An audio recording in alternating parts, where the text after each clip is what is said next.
Aziz muxlislarimiz, aziz mehmonlarimiz, barchamizga avvalgi xush kayfiyatlangan holatda va izohshomimizda ushbu ajoyib konsert dasturimizning final qo'shiqlariga hadya etish arafasida turibmiz.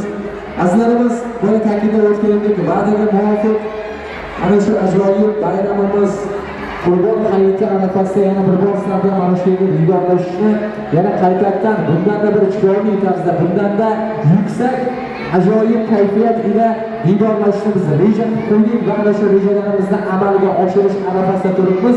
Biz xudo xolisa ertadangina Xarim Media boshchiligida ajoyib konsert dasturimizlarni qabul qilishni o'zimizga maqsad qildik va mana shu ajoyib mana shu nima deydi kechamiz aziz mehmonlar qolaversa ko'pchilik muxlislarimizni talab va istaklariga Sayfulla aka o'zlarining talab va istaklariga binoan rozilik bildirishdi. Ajoyib konsert dasturini yana bir bor sizlarga havola etamiz. Kayfiyat ko'taramiz, yana bir bor sizlarga diydorlashguncha omon bo'linglar deb finalga qo'shig'imizni sizlarga havola etamiz. Marhamat.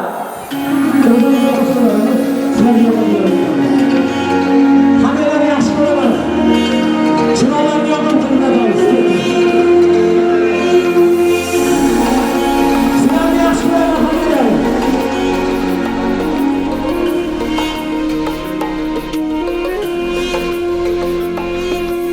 Arzularim senga talpinar, eslatadi menga ilk sevgan. Hijroningda kuyib adoman, azobga tashlading sen gullar. Arzularim senga talpinar, eslatadi menga ilk sevgan. Hijroningda kuyib adoman, azobga tashlading sen gullar. Nega kelmaysan, jonim qiynaysan, holim bilmaysan gullar. Nega kelmaysan, jonim qiynaysan, holim bilmaysan gullar.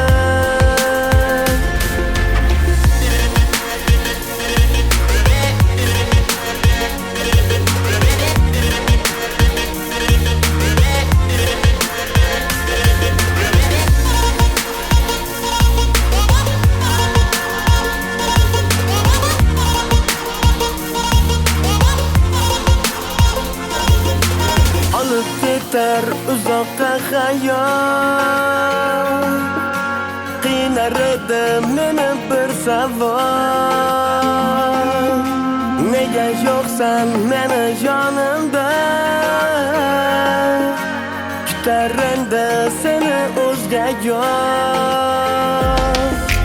Olib ketar uzoqqa xayol, qiynar edi meni bir savol. Nega yo'qsan meni yonimda,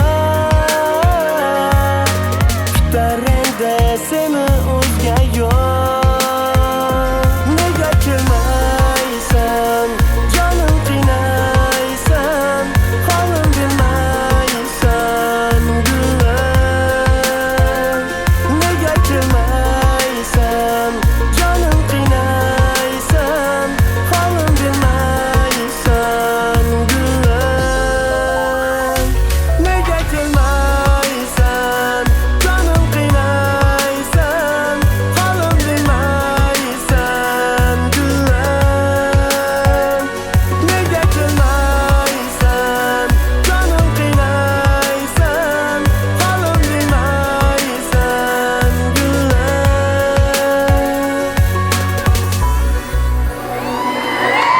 Hammalarni yaxshi ko'raman. Bugungi konsertda bizga yaqindan yordam bergan Xarim Media tasvirga usullashiga o'z minnatdorchiligimizni bildiramiz. Qolaversa Diydor radio boshlovchisi ustozim Bahor akamizga o'z minnatdorchiligimizni bildiramiz. Va Tergachi qishlog'i, Qo'ytoy shaxsiy markazi